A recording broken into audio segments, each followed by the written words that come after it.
What's up, everybody? It's Lids, and we're back for some more Mardek. And last time, we successfully completed our test mission and became Royal Guards of Gosnor. And now we are on our own here as just Mardek. And as I was saying before, theoretically, if we wanted to, we could even go out into the world as just Mardek and go and explore. Now, there isn't necessarily much reason to go out and do that, so we won't. But if you really wanted to, theoretically, you could go out and, say, level up Mardek specifically and get him a little ahead of the curve there, but probably best for us to deliberately wait around until we get Dugan back as well. Hey, Mardek, are you awake? Well, yeah? Wow, a lot happened today, eh? Well, I just can't believe it. Steely's dead. I know, I mean, I always wanted him dead, I suppose, so I should be happier maybe, but I'm not, especially after that conversation just then. I just can't stand to see Emily like that, and she made a good point, too. Have you ever really thought about things like the life of people you might kill? We fought those bandits today. Did you consider that they might have had families that never see them again? Well, I don't know. I sort of know that they do, but try not to think about it. Does it makes us no use to anyone if we think about it too much and break down on the battlefield? That's all we are, I suppose. Tools. Don't want us breaking. I am astounded you humans even consider such things.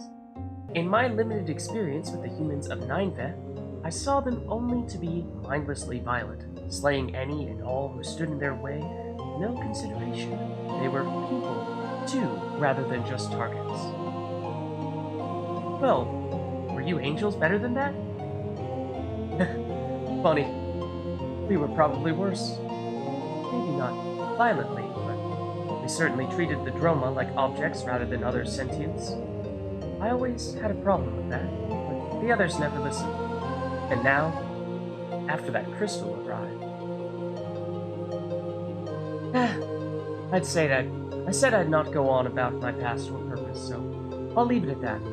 Vague, mysterious. Don't ask any further, please. But I must bring something up. What is it? Sounds urgent. It might be. I'm not sure. Since I melded with Mardek, my innate powers have sort of been on the fritz. I've not been detecting things I should, and detecting other things that turn out to be nothing. When we were exploring those mines, I got this overwhelming feeling that I can't ignore. I could be wrong, and I hope I am, but I think that another of my race, another angel, is here, on this world, now. Well, that's good. We can have a chat about old times together, and he can maybe take you home. I doubt that greatly. You see, I've sort of refrained from telling you this before, because I might frighten you and make you edgy, but, well, I'm not exactly liked by others of my kind. Well, what do you mean?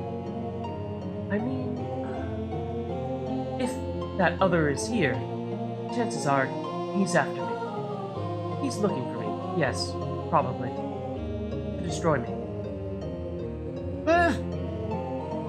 See, this is why I didn't mention anything before. I don't know if he'll be able to detect me, though. I can only pick up his vague magical signature, but I can't say where he is. And like I said before, I could be completely wrong, and I could have just detected a monster or something. That mine was full of magical crystals. Maybe that had something to do with it. Actually, you're right. That seems reasonable, because I can't feel it anymore. I could in there, but that must have been it. Magical crystals. Yes. So, it'd be best if you didn't think too much about what I've just said. The chances of them finding me here, of all places, are pretty low anyway, and they've probably assumed I'm dead by now since it's been so long. So please, don't worry about it. Well, okay. We should go to sleep now, though, Mardek. It'll probably be a big day tomorrow. Well, okay. Night-night.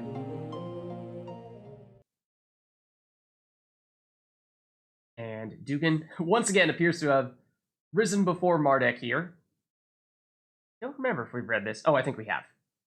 We'll move on then. And we'll head out and see what news there is. Mardek, there you are. You always sleep in. Oh, you never wake me up. You always look so peaceful. But anyway, apparently, something's happening over in Canonia. And since I was the first one up, we've got the mission to go and explore. Right, sir? That is correct. Missions are usually taken over by whoever reports first, and since Dugan here is first today, he is the mission and can choose whoever he wishes to go along with him. So you're coming along with me, Mardek. You, are okay with that, I hope. You didn't ask Emila? I didn't think she'd be up to it. I was going to ask you and her, but considering how she was yesterday, well, I know what you mean. What's the mission? We have received reports of strange activity near the village of Canonia, just east of here. Monsters are acting wild and frenzied, and attacking more than usual. Also, the Canonia shaman has gone missing.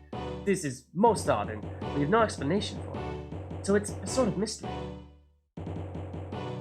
You are to go to Canonia and find out what is going on.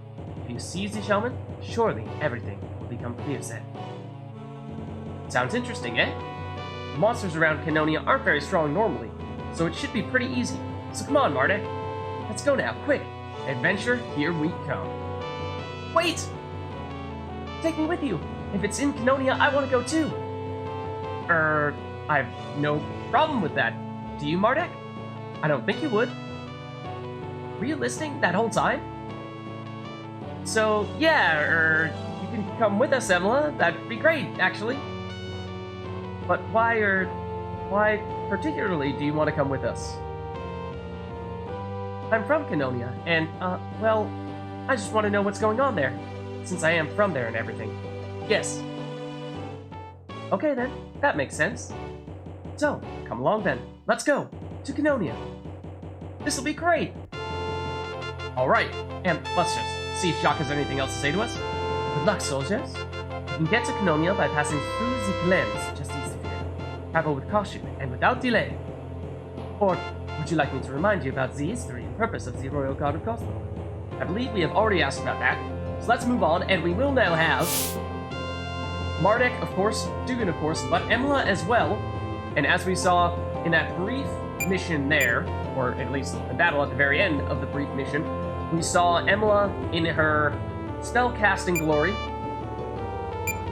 So she can use lightning bolts, bubble, and this aqua lung ability, which is an unusual spell that grants the target ability to breathe underwater, which we did not see in the fight. This is not really a combat ability per se. And also, I'm sorry, Jacques, but we will now proceed to do precisely the opposite of what you just asked us to do. And this is one thing, aside from the GOAT recommendation that I made earlier, I would say this would be my other key thing if you are playing alongside, is that whenever you go to a boss fight, always go back. And I know you're probably thinking, Lids, come on, we just went through the mine, why do we have to do it again? That's so boring. Nah. I mean, on this occasion in particular, remember that Mardek and Dugan went through the middle route here. However, Emila and Steely went through the left side, and Donovan and Charla went through the right. However, so we'll explore the other sides. But even when there are not branching pathways like this, even then, it is still almost always extremely worthwhile for you to check out the boss arenas or boss locations and go back to them once you've defeated the boss, and you will see why very soon. We've got a bronze shield, which, if we look at our inventory, we have just take that. Emila, apparently, it has 2 defense, whereas the wooden shield that Mardek is currently using only has 1. And does it have any skills as well? Let's take a look at it. Let's look a little more closely. A shield. It's made of bronze. Oh, it has the damage soak ability. We were talking about that a little while ago. And so, It is something that both Mardek and Emla can use. So at the moment, I think, why don't we give it to Mardek, and ideally he would learn the damage soak ability once he's mastered it. Then we can pass it over to Emla so that she can learn it. And with that in mind, let's make sure that we equip said skill. So we'll go over to Mardek. Defensive reactions. He has 1 reaction point remaining. Or, actually, this is where you can see he has 1 reaction point remaining, and it costs 1 reaction point to use this damage soak ability, so works out perfectly. Okay. Let's see. This was the location. I forget if did I read the sign? We definitely read the sign the initial time we went through the mines, but I'll read it again in case I forgot this go round, because this, as you probably could guess based on what we were seeing there, is possibly to where the miners are being held prisoner. And yeah, so you head in, and there you have it. A few miners. You're the guards that saved us from the bandits, eh? Good work, you young'uns. We're thankful for that. We really are. Here, take this item thingy as a gift from all us miners as a way of saying thanks. I hope you guards use it to help you fight the good fight. Okay, and once again, who did you give that to? Gave it to Mardek. Let's take a close look at what this is. A tiny little pickaxe on a chain. It was a gift from the miners for saving them. And it also has that damage soak ability that we just saw on that shield. Gives 1 defense in addition to 1 strength. So tell you what, I think this actually might make a little more sense to put on Mardek, because it has the strength, and the strength will boost his damage when he uses an attack. However, Emla, as a spellcaster, probably not going to be doing nearly as much of that. So let's use the pickaxe as the source of Mardek's damage soak ability, and then we'll use the shield to give Emla a way to learn that same skill. Let's just make sure that that didn't remove the soak ability for Mardek. It did not. As for Emla, we'll equip it for you. And let's talk to the other miners. Hey, you're the soldiers that saved us from those evil, vile, evil scum bandits who were scum. Thanks for that, apparently. Despite all being stereotypically big and burly miner men with pickaxes, we couldn't defend ourselves against them. Thanks for helping. I hope you killed that bandit chief. I hope you killed him dead, because if you didn't, he'll turn into a recurring villain, you know. You know? He knows too much.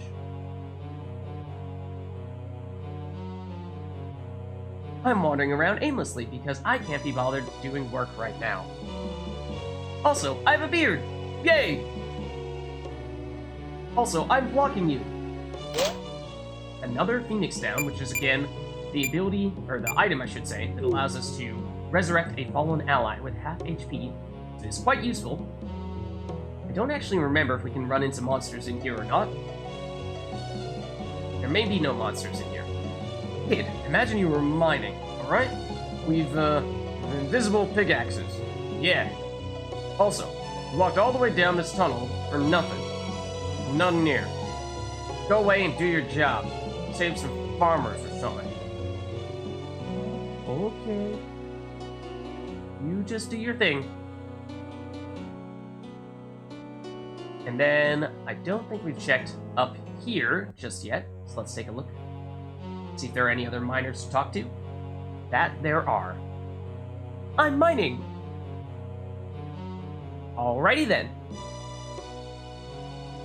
So, those are the miners. And as you saw there, we got some decent loot from them. Both directly from the miners and from the little bit of chests over there as well. And so now let's go into the place to where the bandit chief probably is. Maybe, sort of. Perhaps. Alright, here we definitely will be able to run into enemies. So again, this is the route that Emla and Steely took.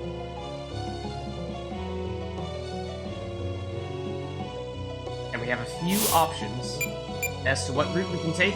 And I do not recall what is where, so we'll check this route first.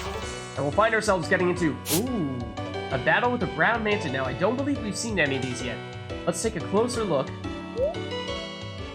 And it has 86 life, which is rather high, as well as 18 strength and 15 agility, 14 attack. It is a quite strong opponent.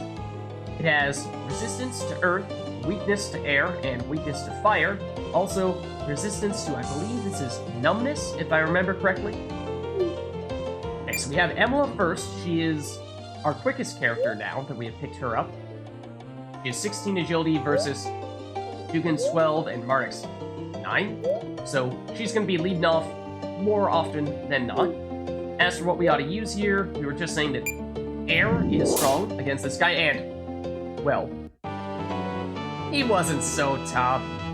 I wasn't worried about him. And so here we got, I'm not sure if we've seen any of these yet either. Or definitely haven't seen a Manted Wing, but more generally speaking, whenever you fight enemies, you will on occasion get the chance of getting a crafting item, and that is what this is here, and it's actually a relatively rare one at that. I guess you could maybe throw the lead pipes into that category, back from Chapter 1, or Phoenix Downs. Not bad. And potions? Mardek and Dugan have a bunch, 14 apiece. So let's give some to Emla. And then take your pick. Let's follow the tracks here. And find a whole bunch of chests for some coins and the Tectonic Sword, which would have been the next best sword that we might have bought from the vendors in town. However, why not just get one for free? The leather helm. Let's take a look at that gear there, because a leather helm, we actually don't have any of those, but it does give 1 defense, and it is something that you could equip on either Mardek or Dugan. Emla, now, we haven't seen this yet, at least until now, having picked up Emla as a party member. There are some characters that can only equip certain kinds of armor. So you'll see, I believe it will say here, yeah, on the chainmail it says armor medium, whereas the robe that Emla is wearing right now says, well, robe. And basically there are some characters that can carry, or that can use heavy armor, medium armor, light armor, doesn't matter. And then there are some characters, typically the ones that are less sort of like the physical warriors and more so ones that are spellcasters like Emla, who will be incapable of using the medium armors, as you can see here, or heavy armors for that matter, even though we don't have any. Helmets, similar story. You see here Emla cannot equip it, whereas Mardek and Dugan can. Mardek has a little bit more defense at the moment because he does have the shield. So let's give it to Dugan to balance things out a little bit more. Oh, and I almost forgot. And by almost forgot, I mean I did forget, until I remembered. The Tectonic Sword, which is a great sword made of bronze. It's strong enough to rend rocks in twain. So, you can see our current greatsword that we are using with Dugan has 12 attack, whereas if we hover over the Tectonic Sword, you can see the attack symbol next to Dugan's name, or under Dugan's name, is highlighted in green and is 16. That indicates that this is an upgrade from the usual 12. And it gives access to the Earth / ability, which is a new skill that Dugan does not yet have. And that is something it might be worth starting to get some experience with. Granted, most of the enemies that we will see in here will be Earth Elemental, and therefore they will likely be resistant to that very attack. Ooh, another ground mantle. Now, will we take this one out in one hit again? Remains to be seen. Well, yes. And in fact, I don't even think it was close. Pretty sure it had about half the HP that we dealt to it in damage. Or we dealt twice as much damage as it had HP, I should say. So, got another Manted Wing as well. I do not believe that is guaranteed for that to drop. And we did see a Drill Lion earlier, and I'm assuming, I'll remind myself here, but yeah, that as an Earth Elemental, generally speaking, all Earth Elementals, or at least the vast majority of Earth Elementals, will have air as their weakness, so we're going to be seeing a lot of lightning bolts here. And it is also a chance for Emla to get some experience, because as you can see at the bottom of the screen there, Mardek and Dugan are currently level 5, whereas Emla is only level 4. And here we are. This place might look a little bit familiar. Once upon a time, we were hiding back behind these rocks here and fought Murius, the bandit chief, over here. Now, this is why I was saying earlier, it is worth it to head back to the boss areas. Now, granted, we're gonna get into another brown manted fight, but they're good for experience, they're good for items, and we can take them down in one hit, no problem.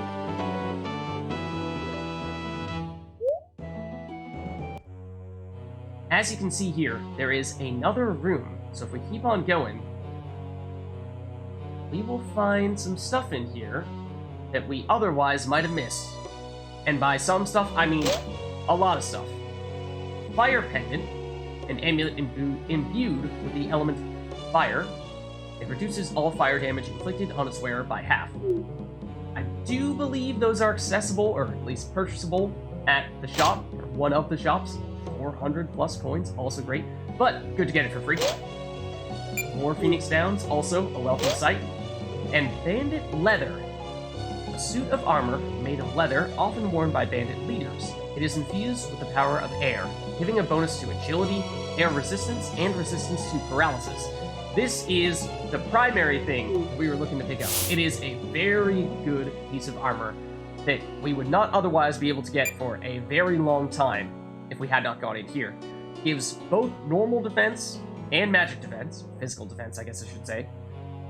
It is a light armor, so we were just talking earlier about how chainmail is a medium armor and therefore Emmla cannot wear it. However, this light armor, Emmla is capable of wearing. So it's a strong defensive armor for her, as well as even Mardek and Dugan at this stage. But if we look more closely, we see that it also has a plus 20% evasion ability, defensive reaction that is. And so that basically means that if you get your reaction correct, then you have a 20% chance of just outright taking no damage. Your opponent misses. Also, a passive ability for +1 agility, make you go a little bit faster, more likely to go first. And then its other statistics, like we saw before, it has 1 physical defense, or rather 2 physical defense, 2 magical defense. It has +2 agility already. That's even without that passive skill that goes on top of that. Gives you some air resistance and also 50% resistance to paralysis. So this is really good, especially this early on in the game. So that's why I wanted to make sure that we made it back over to the mines as soon as we could. Granted, at the moment, Emmla has yet to master her defensive reaction on her initial robe, so we might deliberately wait just a bit before equipping the Bandit Leather on her. Basically, as soon as anyone masters their defensive reaction on their chestplate, we might throw on the Bandit Leather, get them to start to learn these abilities here, because they're very good. And then, let's see if there's anything else in here. I don't remember. Stats. I know we were talking about how Emmla is the fastest member of our party, but she's not fast enough to outpace these guys. They're also Earth Elemental, so we will definitely be able to take them out with the Lightning Bolt. Now, Earth Slash, like I was saying before, it is Earth Elemental. It functions as a normal attack, but it has Earth Affinity, especially powerful against water opponents. Those are the kinds that are typically most weak to Earth Elemental. So yeah, it doesn't deal any extra damage per se, at least not automatically. Instead, we look here. Oh, actually, these guys are Dark Elemental, not Earth, but they do have 100% Earth resistance. So the Earth attack, the Earth Slash, does not have any additional damage as much as it just makes that attack Earth Elemental, and therefore, if your opponent has weakness to Earth, then you can deal extra damage that way. However, if, such as on this occasion, your opponent has a whole bunch of Earth resistance, then you might see something like this. A whole bunch of zeros. Now, it is still not the worst thing in the world to do it, because it does give Dugan the ability to practice that skill, and once I believe we use it 10 times, he will permanently learn it, he'll master it. So even against the weak enemies, or even against enemies that resist it, the Earth Elemental attacks, it does still help from a mastery standpoint, and I wasn't too concerned about that taking care of us, or taking us out, so it was probably going to be alright. It was a calculated risk. And Chrysophage, we saw this guy earlier, And I was talking a little bit about how defensively it is a very powerful opponent, and then we proceeded to take it out in 1 or 2 hits. And the reason for that is because if you look at the stats, you'll see defense 0. Okay, nothing special there. However, magic defense 20, which is huge. So if we look at, or actually, let's also take a quick look at the elements to see what makes the most sense to hit it with, and it is pretty well rounded. So if we were to say, throw a bubble at it, with that 20 magic defense that it has, you will find that we deal precisely 0 damage to it. So that is how powerful the magic defense this guy has is. 20 magic defense. It is a ton, and it just used an ability called Shield, which gave it a shield. Doesn't actually show up here at all. You can see the indicator there, however. And what it does is it, I believe, halves the amount of damage that you would normally deal with a physical attack. As you can see there, we were not able to take it out in 1 hit this time. So in that way, it starts off with strong magical defense, but also can use that ability to give itself strong physical defense as well. Okay, and so I think from here on out, we will probably wrap up this video here, because this is, I believe, everything that we will want to get out of the mines here, now that we have explored every path, and I just went through the way that we came through initially, when we were with Mardek and Dugan by themselves, and we saw Gope right around here. But yeah, so next time around, we will check out what is going on in Canonia, so I'll see you then.